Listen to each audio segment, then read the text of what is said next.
नमस्कार, आप सभी का एमएस क्लासेस में स्वागत है। आज हम पढ़ेंगे साधारणीकरण किसे कहते हैं और इस संबंध में जो विभिन्न आचार्यों ने अपने अपने मत प्रकट किए हैं उसके बारे में। भरत मुनि के रस सूत्र में रस निष्पत्ति की व्याख्या करते हुए भट्टनायक ने सर्वप्रथम साधारणीकरण सिद्धांत का प्रतिपादन किया। इसके पश्चात प्राय सभी आचार्यों ने साधारणीकरण पर अपने अपने विचार प्रकट करते हुए रसास्वाद में इसकी महत्ता को स्वीकारा, परंतु सूक्ष्म अध्ययन से स्पष्ट होता है कि साधारणीकरण के स्वरूप एवं प्रक्रिया को लेकर सभी आचार्यों में मतभेद है। साधारणीकरण का शाब्दिक अर्थ है व्यक्ति का विलयन, निर्व्यक्तीकरण, संबंध विशेष का त्याग, असाधारण को भी सभी के लिए ग्रह बनाने हेतु साधारण रूप में प्रस्तुत कर देना आदि। इसी प्रकार साधारणीकरण वह सामान्यकृत अनुभव है जिसमें वस्तुएं स्थान तथा काल की उपाधि से मुक्त होकर निर्वैयक्तिक रूप से अनुभूत होने लगती है।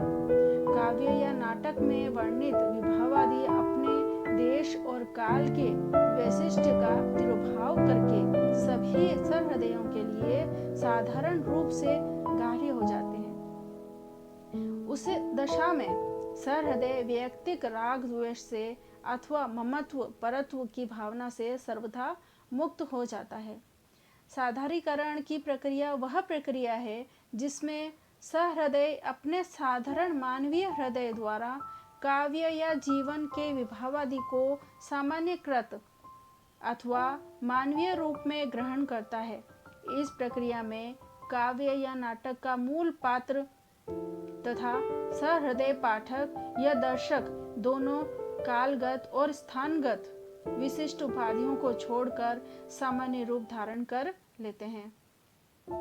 काव्य या नाटक को पढ़ने, सुनने या देखने में सर्वप्रथम अनुकारी के प्रति हमारे मन में जो विशिष्ट या असाधारण स्थिति होती है उससे साधारणीकरण द्वारा सभी के लिए संवेद्य एवं सामान्य रूप का उपस्थापन होता है। इसी कारण पाठक या दर्शक स्वयं को पात्र मानने लग जाते हैं और तादात्म्य की अनुभूति करने लगते हैं। इसी प्रकार साधारणीकरण की प्रक्रिया विशिष्ट भावों की वैयक्तिक अनुभूति को रस रूप में परिणत करके सामाजिकों को भी अनुभूति करा देता है। मनोवैज्ञानिक दृष्टि से साधारणीकरण की प्रक्रिया में 5 अवस्थाएं दिखाई देती है। पहली पूर्व ज्ञान, इंद्रिय सन्निकर्ष, अनुभूति, तुलना और सामान्यीकरण। रस निष्पत्ति को लेकर प्रचलित साधारणीकरण के सिद्धांत को समझने के लिए विभिन्न आचार्यों ने अपने मत दिए हैं। पहला भट्टनायक का जो मत है, साधारणीकरण का सर्वप्रथम उल्लेख भट्टनायक ने किया। उनके अनुसार काव्य और नाटक में अभिधा व्यापार के उपरांत भावत्व व्यापार द्वारा विभावादि का साधारणीकरण हो जाता है। परिणाम स्वरूप सामाजिक अपने समस्त मोह, संकट आदि से उत्पन्न अज्ञान का निवारण हो जाने पर इसके द्वारा रस भाव्यमान होता है। काव्य प्रकाश में ममटाचार्य ने भट्टनायक के मत की विवेचना की, जिसमें निम्न तथ्य हमारे सामने आते हैं। पहला, साधारणीकरण विभावादि का होता है। दूसरा, साधारणीकरण व भावत्व में भेद नहीं है। तीसरा, भावकत्व में के द्वारा स्थायी भाव भाव्यमान ही रस में परिणत हो जाता है। साधारणीकरण रसास्वादन की पूर्ववर्ती प्रक्रिया है। इस प्रकार साधारणीकरण की 3 कोटियां यह प्रतीत होती है: विभाव, अनुभाव तथा साधारणीकरण। तीसरी कोटि में व्याभिचारी भावों के संयोग से स्थायी भाव का साधारणीकरण हो जाता है और रस रूप में बदल जाता है। सेकंड, अभिनव गुप्त का मत। अभिनव गुप्त ने भट्टनायक के साधारणीकरण में संशोधन करते हुए अपना मत स्थापित किया है। उनके अनुसार काव्य की उस प्रतीति में जो मृग शावक आदि विषय रूप में भासता है उसके विशेष रूप में न होने से यह भीत है। यह अज्ञान तथा त्रासक के वास्तविक न होने से भय ही देश काल आदि से पूर्णतः असंबद्ध रूप में प्रतीत होता है। इसका अभिशाप यह हुआ कि आश्रय और आलंबन का साधारीकरण हो जाने से स्थायी भाव ही देश काल के बंधन से मुक्त हो जाता है और तब रस की अभिव्यक्ति होती है। अभिनव गुप्त के अनुसार वाक्यार्थ बोध के पश्चात साक्षात्कारिता प्रतीति होती है। इसी समय स्थायी भाव के साधारीकरण से देश काल के बंधन और व्यक्ति विशेष के संसर्ग से मुक्ति हो जाती है। यह साधारीकरण ही समस्त रसास्वाद का केंद्र बिंदु है। इस प्रकार अभिनव गुप्त ने भट्ट नायक के मत का परिष्कार करके साधारीकरण प्रक्रिया को अधिक गहर बनाया। थर्ड, विश्वनाथ का मत। रसवादी आचार्य विश्वनाथ ने अभिनव गुप्त के मंतव्य को ही परिपुष्ट किया है। उन्होंने पहले पुष्पिका दी है कि काव्य में रामादि के उद्बोधन के कारण सीतादि से सामाजिक के प्रत्यादि भावों का उद्बोधन कैसे होता है, तथा इसके बाद साधारीकरण सिद्धांत दिया। साधारीकरण रसादि नायकों तथा सामाजिकों को अपना साधारण आश्रय बनाना ही विभावादिकों का विभावन व्यापार है। इसी के प्रभाव से दर्शक अपने को समुद्र लंघन करने वाले हनुमादि से अभिन्न अंग समझने लगता है। हनुमानादि के साथ अभेद ज्ञान हो जाने से सामाजिक भी समुद्र लंघन जैसे अलौकिक कार्यों को साधारीकरण रूप में ग्रहण कर लेता है।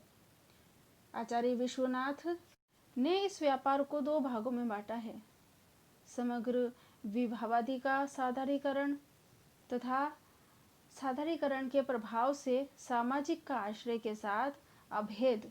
ये दोनों कारण एवं कार्य हैं। अगला पंडित जगन्नाथ का मत। रस गंगाधर में पंडित जगन्नाथ ने भारत के रस सूत्र की व्याख्या करते हुए अन्य मतों का उल्लेख किया एवं साधारीकरण का प्रत्यक्षतः स्वीकार नहीं किया। इस संबंध में उन्होंने भावना दोष की कल्पना की है।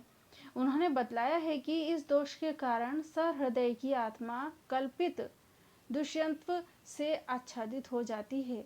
दर्शक का तब आश्रय के साथ अभेद हो जाता है तथा संक्षिप्त भाष्य रूप में अनिर्वचनीय रस का स्वाद हो जाता है।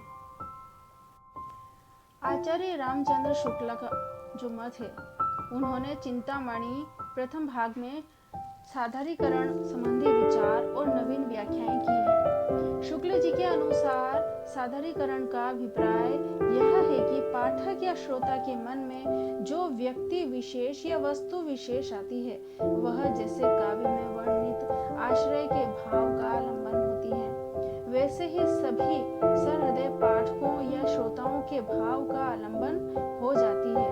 साधारीकरण आलंबनत्व का धर्म होता है। व्यक्ति तो विशेष ही रहता है, पर उसमें प्रतिष्ठा ऐसे सामान्य धर्म की रहती है जिसके साक्षात्कार से सब श्रोताओं या पाठकों के मन में एक ही भाव का उदय थोड़ा बहुत होता है। विभावादि सामान्य रूप में प्रतीत होते हैं। इसका तात्पर्य यही है कि रसमग्न पाठक के मन में यह भेदभाव नहीं रहता कि ये आलंबन मेरे हैं या दूसरे के। जहाँ आचार्यों ने पूर्ण रस माना है, वहाँ तीन हृदयों का समन्वय चाहिए। आलंबन द्वारा भाव की अनुभूति प्रथम तो कवि में चाहिए, फिर वर्णित पात्र में और फिर श्रोता या पाठक में। शुक्ल जी ने काव्य शास्त्र और साहित्य दर्पण के आधार पर अपना चिंतन प्रस्तुत किया। उस समय उनके पास अभिनव गुप्त की अभिनव भारती अनुपलब्ध थी। शुक्ल जी ने आलंबन के साधारीकरण पर विशेष बल दिया तथा सहृदय या श्रोता के हृदय के साधारीकरण को भी स्वीकार किया। उन्होंने विभाव, अनुभाव, संचारी भाव तथा आश्रय सभी का साधारीकरण माना। उन्होंने साधारीकरण को आलंबन धर्म माना। आचार्य शुक्ल के चिंतन में कुछ कमियां भी स्पष्ट झलकती हैं, जिन्हें वे सैद्धांतिक रूप से स्पष्ट करने में असमर्थ रहे। जैसे, जब तक आलंबन के व्यक्तित्व का तिरोभाव नहीं हो जाता, तब तक किसी भी स्थिति में साधारीकरण संभव नहीं है। अतः साधारीकरण में व्यक्तित्व का विलयन परमावश्यक है। उसी प्रकार आलंबन के साथ आश्रय, उसके अनुभाव तथा सहृदय का साधारीकरण भी स्वीकार करना अनिवार्य है। ऐसा न मानने पर आश्रयगत भावों की अभिव्यक्ति गलत हो जाएगी। सारांश यह है कि साधारीकरण के स्वरूप निरूपण में शुक्ल जी प्राचीन आचार्यों भट्टनायक एवं अभिनव गुप्त से पूर्णतः सहमत है। केवल चिंतन में कुछ अंतर दिखाई देता है। डॉक्टर नगेंद्र का मत। डॉक्टर नगेंद्र ने अपने रस सिद्धांत नामक ग्रंथ में आश्रय, आलंबन, सहृदय की चेतना आदि सभी के साधारीकरण का समर्थन किया। उनके अनुसार संपूर्ण प्रसंग ही विशिष्ट देश कालबद्ध घटना न रहकर संपूर्ण प्रसंग ही विशिष्ट देश कालबद्ध घटना न रहकर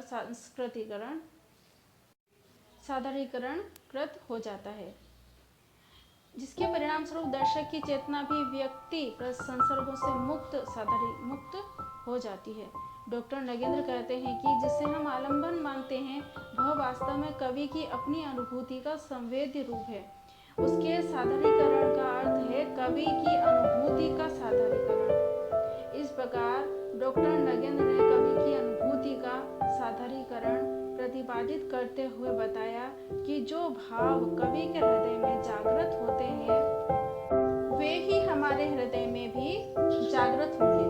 इसलिए जब गोस्वामी तुलसीदास रावण की भर्त्सना करते हैं, तब हमारे मन में रावण के प्रति घृणा भाव उत्पन्न होते हैं, और जब माइकल मधुसूदन दत्त मेघनाद वध में रावण या मेघनाद के प्रति सहानुभूति प्रकट करते हैं, तो हमारे हृदय में भी रावण और मेघनाद के प्रति सहानुभूति जागृत हो जाती है।